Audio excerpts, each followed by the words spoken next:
जीविका महिला प्रशिक्षण और शिक्षण स्वावलंबी सहकारी समिति लिमिटेड अपने नाम के ही अनुरूप गरीब महिलाओं को उड़ान दे रही है। देखिए नवादा से श्याम सुंदर की ये रिपोर्ट। प्रोत्साहन समिति अभियान चला रहा है जिसका उद्देश्य है कि महिलाएं हुनर हासिल कर आत्मनिर्भर और स्वावलंबी बन सके। प्रशिक्षण प्राप्त कर रही जीविका दीदी सदर प्रखंड की पूनम कुमारी बताती है कि प्रशिक्षण लेकर काम कर रहे हैं। मैं 6 बीओ को देखते हुए बुकीपर पद पे मैं कार्यरत हूँ। क्या प्रशिक्षण यहाँ मैं क्या काम करती हैं?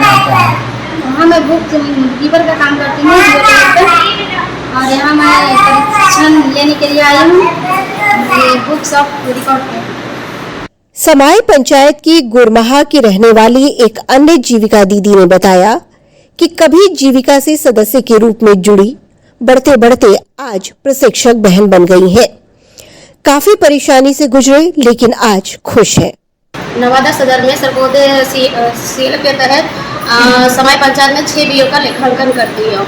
हम लोगों का आज बीओ बुक्स ऑफ रिकॉर्ड का 6 दिवसीय ट्रेनिंग दिया जा रहा है जिस कारण हम लोग समूह का जितना भी लेखांकन है ठीक प्रकार से कर सके, जिससे भी जितने भी दीदी को जीविका में जुड़ी हुई हैं उन लोगों को अधिक से अधिक लोन मिल सके और उन लोगों को अपनी जितनी भी आजीविका है वो आगे बढ़ा सके।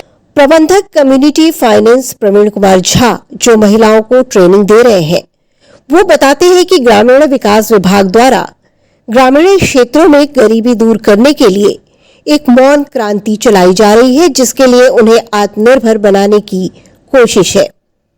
समूह आर्थिक रूप से कमजोर महिलाओं को 1% ब्याज पर कर्ज उपलब्ध कराकर उन्हें आगे बढ़ाती है। अब इसी खाता को संचालित करने वाली जीविका दीदियों को ट्रेनिंग देकर कुशल बनाया जा रहा है। ये एक तरह का जो ग्रामीण विकास विभाग द्वारा गरीबी उन्मूलन के लिए योजना चलाई जा रही है, जिसके माध्यम से बिहार के गांव में जो साइलेंट रिवोल्यूशन जिसको बोलते हैं, एक मौन क्रांति है। इसमें जो सरकार का जो कार्यक्रम है गरीबी उन्मूलन का, इसमें हम लोग सबसे पूरे स्टॉक पुअर यानी गरीबों में जो अत्यंत गरीब है उनका समूह बनाते हैं। एक समूह में 10 से 15 महिला होती है, कम से कम 10, ज़्यादा 15। और उससे उच्चतर जो संगठन है उसको बीओ बोलते हैं, ग्राम संगठन। तो ग्राम संगठन में 8 समूह से लेकर 20 समूह तक होते हैं। उससे भी उच्चतर जो संगठन है वो है CLA, संकुल स्तरीय संघ। तो एक संकुल स्तरीय संघ में बड़े बड़े संकुल स्तरीय संघ में 6-7 हज़ार महिला तो जुड़ी हुई होती है। ग्राम संगठन में कम से कम 100 से 150 महिला तो कम से कम जुड़ी हुई होती है। संस्थान की कोषाध्यक्ष रूपा कुमारी कहती है कि यहाँ ट्रेनिंग लेने वाली दीदियों को सिर्फ ट्रेनिंग ही नहीं और खाना भी मुफ्त दिया जाता है। उन्हें घर से आने और ट्रेनिंग खत्म होने के बाद घर जाने का किराया भी मिलता है। यहाँ जो जीविका में जो कार्य सभी होते हैं सारे कार्यों का प्रशिक्षण दिया जाता है। कुछ मुख्य कार्य बता सकते हैं? इसमें मुख्य है जैसे HMS MRP का ट्रेनिंग, बुक्स ऑफ रिकॉर्ड का ट्रेनिंग, MRP का ट्रेनिंग, CNRP का ट्रेनिंग, पशु सखी का ट्रेनिंग वगैरह दिया जाता है। ये प्रशिक्षण केंद्र जीविका दीदियों द्वारा ही संचालित है। सारा इंतजाम दीदी ही करती हैं। 2014 में ये संस्थान खुला। आज उनके खाते में सारा इंतजाम करने के बाद भी 20 लाख रुपए खाते में बचत के रूप में है। महिलाओं के द्वारा ये उड़ान जीविका शिक्षण सा प्रशिक्षण केंद्र स्थापना की गई है जो बिस्को एक्ट में रजिस्टर्ड है।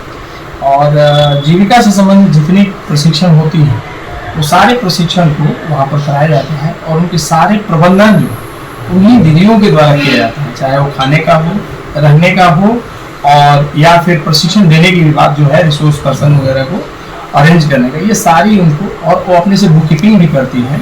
अभी आप देखे होंगे तो उनका अच्छा खासा फायदा है अभी तक, जब से वो 2014 से खुला है, 14 के बाद ही आया है शिक्षण एवं प्रशिक्षण केंद्र, तो अभी तक वहाँ लगभग हम लोग 20 लाख रुपया देख रहे हैं कि वो लोग अपना बचत किए। जीविका दीदियों का लक्ष्य है कि लखनऊ की तरह प्रशिक्षण केंद्र बनाए जहां प्रशासनिक महकमा हो या अन्य महकमा प्रशिक्षण के लिए उनसे संपर्क करे। दूरदर्शन समाचार के लिए नवादा से श्याम सुंदर की रिपोर्ट।